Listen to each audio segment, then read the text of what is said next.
إن الحمد لله نحمده ونستعينه ونستغفره ونعوذ بالله من شرور أنفسنا ومن سيئات أعمالنا من يهده الله فلا مضل له ومن يضلل فلا هادي له أشهد أن لا إله إلا الله وأشهد أن محمدا عبده ورسوله لا نبي ولا رسول بعده قال الله تعالى في كتابه الكريم أعوذ بالله من الشيطان الرجيم يا أيها الذين آمنوا اتقوا الله حق تقاته ولا تموتن إلا وأنتم مسلمون اللهم ارحمنا بالقرآن أما بعد.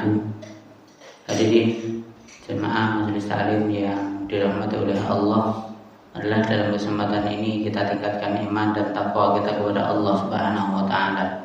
Salawat serta salam kita aturkan kepada Nabi kita Muhammad sallallahu alaihi wasallam. Hari ini yang dirahmati oleh Allah, dosa besar selanjutnya adalah namimah, mengadu domba. Mengadu domba adalah orang menyampaikan pembicaraan dari satu orang kepada orang lain dengan tujuan mendatangkan keretakan di antara mereka. Jadi tujuannya untuk membuat perpecahan di antara sesama manusia, di antara sesama muslim. Hukum mengadu domba adalah haram menurut ijma kaum muslimin. Keharamannya telah ditunjukkan oleh dalil-dalil syar'i, baik dari Al-Quran maupun dari hadis-hadis Nabi Sallallahu Alaihi Wasallam. Allah Subhanahu wa taala berfirman dalam surat Al-Qalam, dan janganlah kalian mengikuti setiap orang yang banyak bersumpah lagi hina, yang banyak mencela dan kian kemari mengadu domba. Jadi ini ayatnya sebenarnya turun untuk Nabi Muhammad SAW ketika di awal-awal Islam. Beliau dilarang untuk mengikuti kemauan yang diinginkan oleh orang-orang kafir, orang-orang Quraisy Mekah pada waktu itu. Nah, mereka memiliki mereka banyak sumpah. Nah, sumpahnya nggak perlu, sumpahnya nggak penting, bahkan mereka menyelisihi sumpahnya.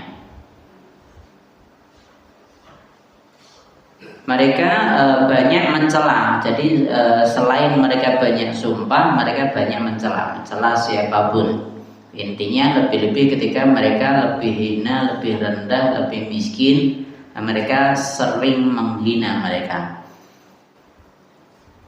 Yang kian kemari mengadu domba antar orang-orang yang ada di antara mereka.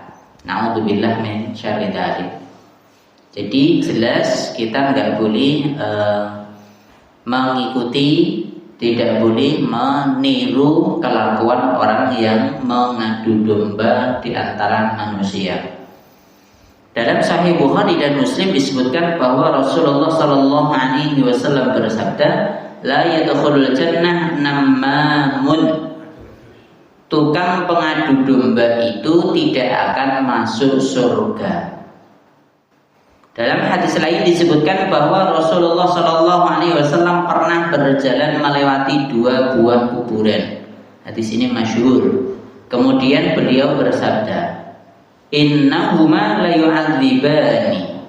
Sesungguhnya dua kuburan tadi penghuninya diadab. Wa ma yu'adzibani fi kabirin. Mereka tidak disiksa bukan karena mereka itu disiksa bukan karena dosa yang besar banget, yang kelihatan dahsyat, itu tidak. Amma ahaduhuma, adapun salah satu di antara keduanya, fakana yamsi bin namimah.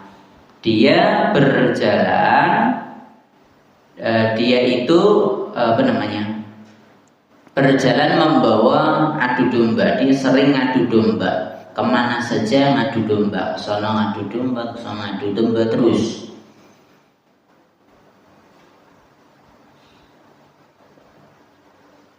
Wa ammal akhar fakana la yastabri'u minal bauli, adapun yang lain itu tidak memperhatikan ketika bersuci setelah buang air kecil. Jadi ini dua orang yang diadab oleh Allah Subhanahu wa taala di alam kuburnya karena sesuatu yang dianggap remeh banyak orang. Lalu beliau mengambil sehelai pelepah kurma. Beliau belah menjadi dua dan meletakkannya di atas masing-masing kuburan itu. Seraya bersabda, semoga siksaan keduanya diringankan selama pelepah kurma ini belum kering. Maksud mereka disiksa bukan karena suatu dosa yang besar adalah yang pertama. Mereka disiksa bukan karena suatu dosa yang berat bagi mereka untuk meninggalkannya. Jadi gampang ditinggalkan. Tapi mereka tetap melakukan itu. Itu keterangan yang pertama. Kedua, mereka disiksa bukan karena suatu dosa yang besar dalam anggapan mereka. Karena itulah dalam riwayat lain disebutkan padahal itu adalah dosa yang besar. Jadi gini, mereka sebenarnya nganggap wah koyong ini dianggap enteng. Ngadu domba kan ya gur ngono kuwi tok. Sesuk ya lali. Apalagi udah ganti tahun, udah selesai kan gitu kan. Udah ganti rezim ya wis rampung kan gitu juga. Atau nanti udah ganti zaman sudah hilang. Namun mereka menganggap itu hal yang remeh, padahal itu dosa besar. Hadirin dirahmati oleh Allah. Dengan hadis ini itu diambil dalil oleh orang-orang Indonesia, padahal ya menurut banyak ulama ya tidak disunahkan seperti itu. Jadi gini, ini dijadikan dalil oleh orang-orang Indonesia nek nyekar itu nggo kembang jadinya. Nggo kembang nggo bunga itu. Harapannya apa? Kalaupun disiksa itu nanti siksanya diringankan sebentar sampai bunganya kering, jarine ngono kuwi. Jadi dikiaskan dengan orang yang diadab di alam kubur, yang satu namimah tadi, yang satu tidak ceboknya kurang bersih tadi, itu dengan pelepah kurma ditancapkan supaya harapannya, kan Nabi sabdanya gitu, semoga mereka diringankan adabnya sampai kering ini. Nah kan gitu. Cuman seperti itu. Meskipun Allah Ta'ala alam bisawab, dalil ini banyak ulama mengatakan bahwa itu khususiyah Nabi, kekhususan Nabi, tidak bisa dilakukan oleh orang lain. Nabi nggak memerintahkan gitu kan. Jadi kabeh ono bojone pelepah kurma kabeh wae kita diadab ngono ya. Kok kering ganti kabeh kan ya ora ngono ngene. Tidak seperti itu. Bahkan itu pun juga tidak dilakukan oleh sahabat-sahabat yang lain. Sehingga banyak ulama mengatakan bahwa hadis ini khusus untuk Nabi, syafaat dari Nabi cuman sampai pelepahnya kering, ya itu aja. Adapun yang lainnya tidak berlaku. Wallahu ta'ala a'lam bishawab. Paham saya sini? Ada yang perlu ditanyakan sampai sini? Kaitan dengan nyekar nggo kembang. Begitu pula ketika ngubur jenazah itu kan juga sering bawa bunga dan seterusnya. Ya. Sebenarnya itu juga tidak ada contohnya dari Nabi Shallallahu Alaihi Wasallam. Kemudian yang Saudi banyak kembang kayak ora ono asli. Adanya kurma tadi, betul, pelepah kurma tadi. Itu enggak dosa. Ya, apa enggak dosa ya? Allah alam bisawab. Kok nek orang tua saya ya ora tak ngonoke ngono bae. Bapak saya udah meninggal, ya sampai sekarang saya nggak pernah bawa bunga. Ya, ziarah kubur saya usahakan semaksimal mungkin. Nanti ada kesempatan ke sana ya ziarah kubur, tapi tidak ada kasih bunga, nggak ada. Paham ya dari sini kan? Ya, intinya kembali lagi kita harus hati-hati dari namimah, ngadu domba. Ngadu domba itu piye to? Nah, pun ngertos Pak, ngadu domba. Jane omongane biasa wae dibumboni, Mas. Kin tambah enak dirungokke, akhirnya perpecahan terjadi. Ngadu domba.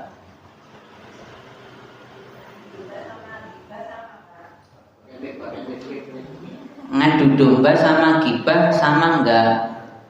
Lah, kalau gibah kan cuma ngelek-elek wong liya tok wis, selesai. Kalau ngadu domba ngedu antara wong ku mau. Dianggap domba-domba tersesat. Dianggap domba diadu ngono lho. Jadi bilang ke sini seperti ini, bilang ke sana seperti orang omongan lain, nanti akhirnya adu domba. Seperti itu. Bisa dipanggu. Lah nek gibah piye Pak? Lah gibah pun dalile lain. Kalau ini khusus ngadu domba. Nanti hadis selanjutnya kaitan dengan orang-orang munafik yang punya dua wajah, ning kono koncone kono, ning kene koncone kene. Langkung diadu lah seperti itu. Silakan. Assalamualaikum warahmatullahi wabarakatuh. Waalaikumsalam. Ya mungkin kalau kita lihat walaupun apakah itu termasuk bentuk domba atau bukan, itu peristiwa misalnya adu tinju, Pak. Adu tinju, berarti kan nama saja adu domba itu kan kalau kita lihat. Karena di luarnya itu yang terjadi pertaruhan gitu kan. Nah, apakah peristiwa seperti ini termasuk adu domba untuk peristiwa petinju? Kalau itu cuman sakjane ya gor sing penting iso dienggo tontonan ngono tok asline. Wallahu a'lam bishawab. Tapi kalau dalam Islam jelas gak boleh. Dalilnya jelas idza daraba ahadukum falyattaqil wajha kan gitu. Apabila di antara kalian pengen mukul hindari wajah kan gitu. Nek tinju poinnya paling oke nih wajah kan gitu atau kepala kan gitu. Nah justru terbalik, tidak sesuai dengan hadis Nabi SAW. Bahkan nanti silahkan dicek Habib seperti itu. Habib itu siapa? Yang gulet itu. Dia kan kayak Smackdown seperti itu. Tapi dia nggak pernah usaha tidak menyakiti lawannya. Kalaupun mukul itu tidak mukul wajah. Dia usaha tekniknya itu adalah teknik kunci, dikunci sehingga musuhnya, lawannya itu nggak bisa bergerak lagi. Bahkan sering terjadi dia itu setelah ngunci gitu tuh suruh ngapain? Lawannya itu bilang, "Kowe nyerah daripada kamu tambah sakit." Bilangnya ngono tok. Jadi dikunci, udah dibawa, udah nggak bisa ngapa-ngapain, terus dia bilang, "Kamu nyerah, nanti tak lepas." Sehingga nggak ada yang disakiti. Dan kalaupun dia nanti pas duel itu juga dia tidak nyerang wajah, dia cuman sistemnya nangkis, kalau bisa setelah itu ngunci penjigal, jatuhkan, kunci. Udah seperti itu aja. Bahkan ketika dia ditanya hukum seperti itu bagaimana, Habib bilang saya ini orang biasa, saya nggak bisa menentukan hukum tentang itu, dan saya nggak bisa merubah hukum Islam. Hukum Islam nggak boleh seperti ini, nggak boleh. Makanya dia bilang, makanya saya ketika main di sini itu pakainya sistem kuncian. Sering terjadi ya cuma dikunci aja, kepalanya dipiting, tangannya dikunci sehingga nggak bisa gerak, udah gitu aja. Cuman seperti itu. Wallahu ta'ala a'lam bishawab. Cukup nggih sampai sini nggih. Nah, seperti itu gimana? Jelas nggak boleh. Seperti itu tidak sesuai dengan syariat. Engko tinju, smackdown, terus atau sampai mati ini lah sing masuk ring sampai mati salah satunya, dan seterusnya. Film-film barat kan ngono kuwi. atau ning penjara kan ya terus totoan akhirnya kan gitu kan. Naudzubillah min syarri dzalik. Kalau dulu ning apa kayak Roma apa gitu ya. Nah, itu kan seperti itu juga. Itu juga tidak sesuai dengan syariat Islam. Ya karena itu memang itu sebenarnya diadakan seperti itu untuk bahan tontonan untuk orang-orang zaman dulu, untuk bangsawan-bangsawan itu supaya bisa melihat mereka saling tekar gitu toh. Jadi seperti itu. Begitu pula nanti yang di Roma, yang apa itu yang ada tempat tribunnya itu loh. Itu kan seperti itu, yang masuk di situ orang-orang yang sebenarnya sudah hukuman mati. Kalau tidak nanti jadi Buddha atau yang lain sebagainya, dijadikan satu di situ. Kalau kamu pengen merdeka misalnya, kamu harus menang di sini dan seterusnya. Nah, itulah yang dikehendaki, yang lihat para bangsawan, sehingga bisa menikmati hal-hal yang seperti itu. Na'udzubillah min syarri dzalik. Ya begitu pula ya sajane kaya caci dolanan cupang atau apalah padu. Ya seperti itu aja, itu tidak diperkenankan. Tidak diperbolehkan. Haram. Ya pasti, itu kan untuk taruhan nantinya. Nanti akhirnya taruhan. Jangankan yang seperti itu, bal-balan taruhan, catur taruhan gitu, judi di situ. Ah iya betul, jangankan yang gitu ya, mobil lewat kecil lebih genep ya, taruhan ya. Na'udzubillah insyaallah. Wes, apapun itu, yang penting taruhan jelas haram. Tapi kan yang dibahas adunya itu yang nggak boleh. Cukup nggih sampai sini nggih. Silakan. Ya, terkait dengan tadi yang disampaikan bunga tadi, membawa bunga di bulan.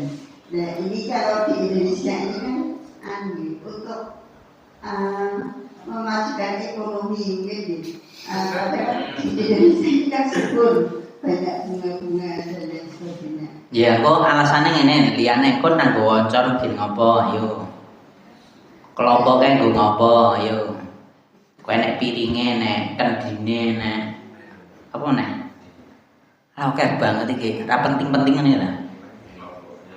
Nek bantale nek gulinge mbok nggo ngopo coba?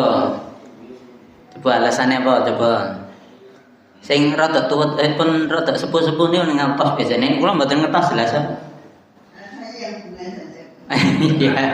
Dan nanti kalau di alasan seperti itu nanti juga untuk alasan-alasan yang sama untuk memajukan ekonomi kan ngono ku ya payu kan ngono akhire. Itulah ini masalahnya di situ. Kok dadan nganggo payung? Lha ngopo? Kena panasan.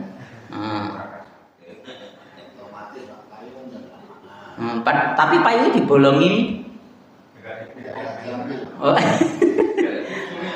Iya guys, kan angel banget ya. Wong Jawa ya angel, iki logikane piye ngono ora masuk kok, men. Jadi dengan berbagai alasan kalau memang nggak ada dalil itu berat untuk dijalankan, jangan. Jadi seperti itu dengan berbagai alasan mereka. Ya meskipun nanti dalil mereka pakainya ini, pakainya tadi Rasulullah kan pakai pelepah kurma nih, karena enak pelepah kurma di Indonesia enaknya kembang. Alasannya kurang dong. Kiasnya seperti itu. Tapi kiasnya kias batil sing nganggo kuwi ya wong Indonesia, liyane ora. Bahkan yang melakukan ibadah haji dan umroh silahkan nanti dilihat kuburan Baqi misalnya, itu yang dekat kota dekat Masjid Nabawi ku reneng belas. Iku gundukan ngono wis. Teruntungnya kuburan kalau tidak ada kijinge ngono kuwi, ora nambah luas ora. Beda karo Indonesia. Kuburane kebak gantine pindah. Ya karena itu tadi ada izinnya, belum lagi enek bangunannya, enek omahnya dan seterusnya. Cungkupnya cukup Bu. Jadi tidak dibenarkan kalau untuk memajukan UMKM boleh. Engko pas bulan-bulan tertentu mahal engko. Iya toh? Biasanya ngono kuwi. Ya karena wong-wong gelem dibodoni ngono kuwi. Pas apa biasanya apa Arab Ramadan apa ruang apa bar kuwi pas lebaran apa meneh. Ngono kan ada naik turunnya tadi. Nah itu. Wallahu taala alam bisawab. Cukup barangkali yang lain. Kita lanjutkan dulu. Abu Hurairah radhiyallahu anhu meriwayatkan bahwa Rasulullah sallallahu alaihi wasallam bersabda, "Tajiduna min syarrin nasi dzal wajhain alladhi ya'ti haula biwajhin wa haula biwajhin." Kalian akan mendapati sejahat-jahat manusia adalah orang yang memiliki dua wajah. Datang kepada sebagian orang dengan satu wajah, nanti ke sebagian yang lain dengan wajah lain. Jadi inilah sifatnya orang munafik. Jadi orang munafik kan seperti itu, ketika di hadapan orang beriman, temannya orang beriman. Nanti ketika di hadapan orang kafir, temannya orang kafir. Nah, tapi ya ora sosok salat pas bareng wong Islam, ngono pas barenge wong ora Islam ya ora salat wis ngono kuwi. Lah contohnya Mas, sekitar kita banyak. Ngono pas koncone wong ngaji ya ngaji. Sholat ya sholat, engko pas orang wis los. Melu ora. Dan seterusnya, apalagi dia bertemannya dengan orang bukan muslim, orang mungkin tidak sholat kan ngono.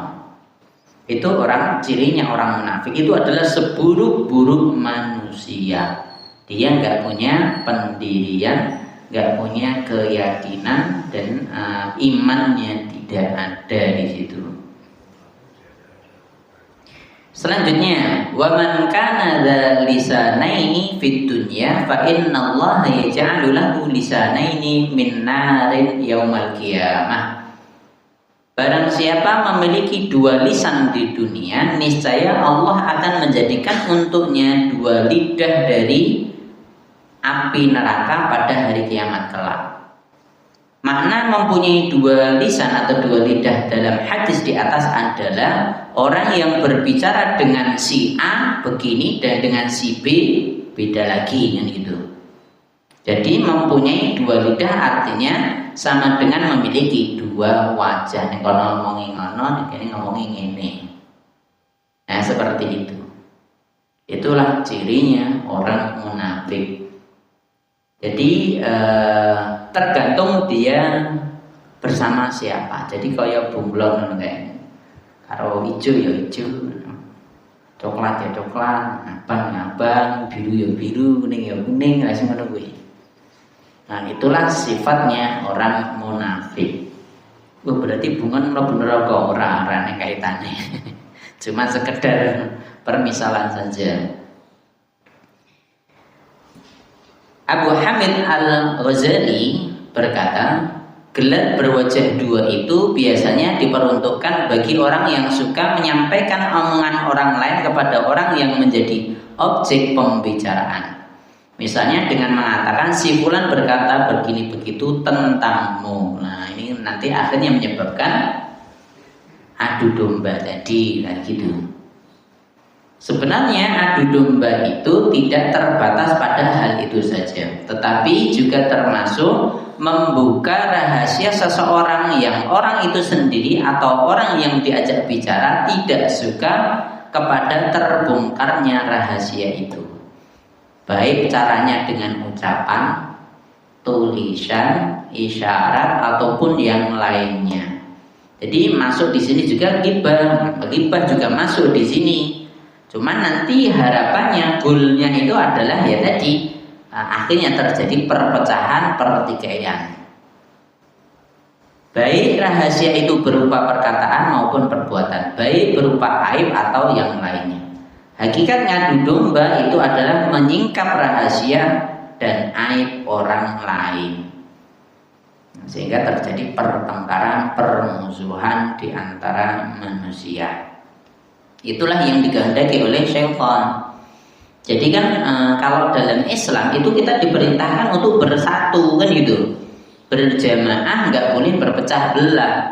Itu perintah dari Allah. Lah setan mesti kewaliannya memerintahkan supaya berpecah belah, tidak bersatu.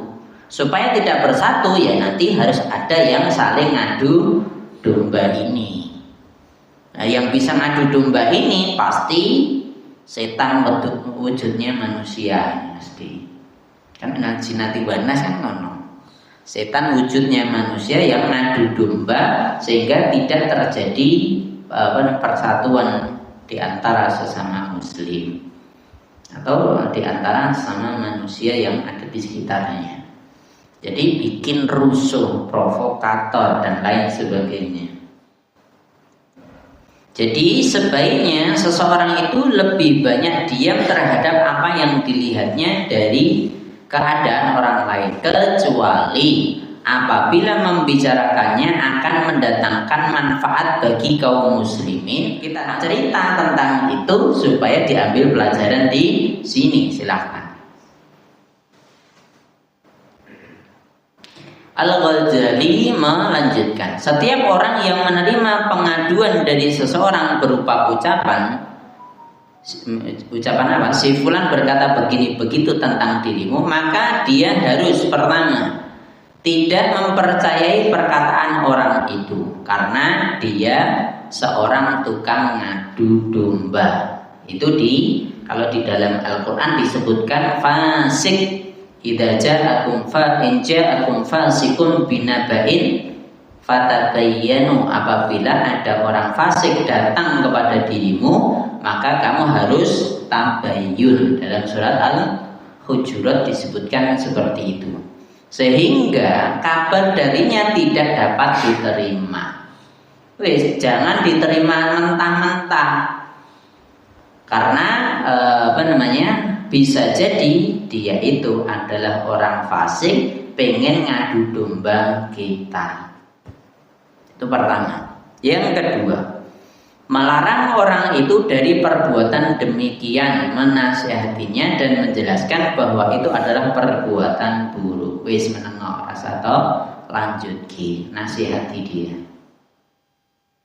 Ketiga, membenci orang itu karena Allah.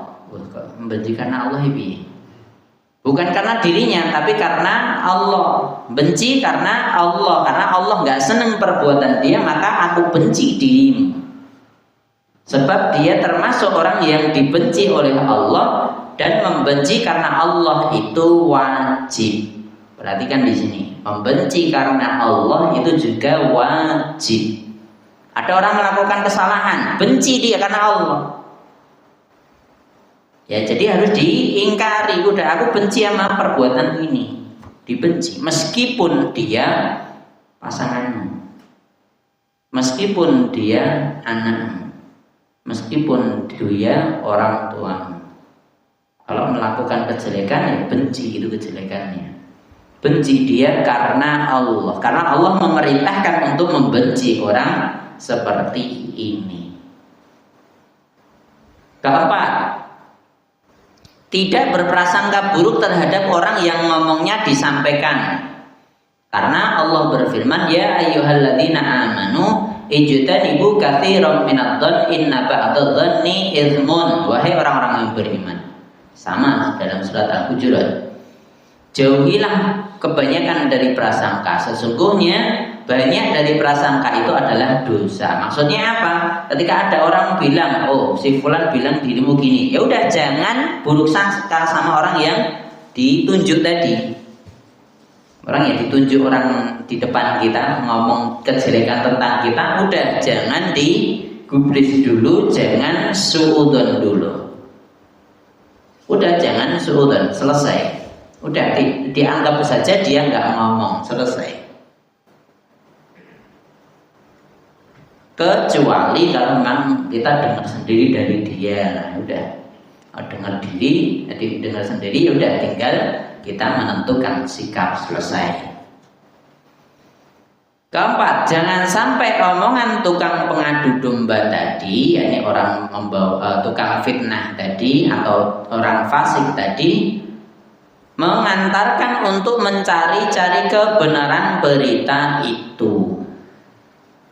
Maksudnya wah tenan ra golek berita kalian nih. Ora, wong ngomong ini. Oh saksine iki golek irono ya. Waduh, jangan.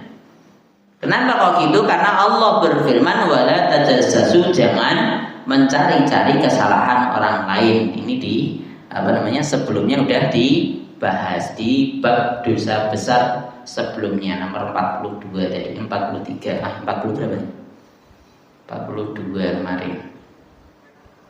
Nah, dalam 42 kemarin itu kan nggak boleh kita mencari kesalahan orang lain. Udah. Kalau seperti itu anggap aja angin lalu, selesai. Karena hendaklah dia tidak membiarkan si pengadu domba menyebarkan omongannya. Nah ini penting, aja tak lanjut wis ben. Kalaupun benar ya diem. Udah selesai, jangan kau sebarkan pada orang lain sehingga terjadi perpecahan. Ini 6 hal yang harus kita lakukan ketika kita dapati ada orang yang pengen ngadu domba diri kita dengan orang lain. Ya selamanya pasti akan ada hal-hal yang seperti ini. Kita di mana saja, kapan saja, ketika kita hidup, bahkan jangankan yang muslim, yang bukan muslim kan ya ngoten to Pak, sama saja. Bahkan orang ngerti agama pun juga akan terjadi hal-hal yang seperti ini. Ya, lebih-lebih ketika kita muslim udah tahu aturannya dalam Islam, tahu caranya untuk menyikapi, maka kita harus perhatikan itu dengan sebaik-baiknya. Udah anggap saja itu angin lalu, selesai. Makanya yang sebelumnya saya sampaikan bahwa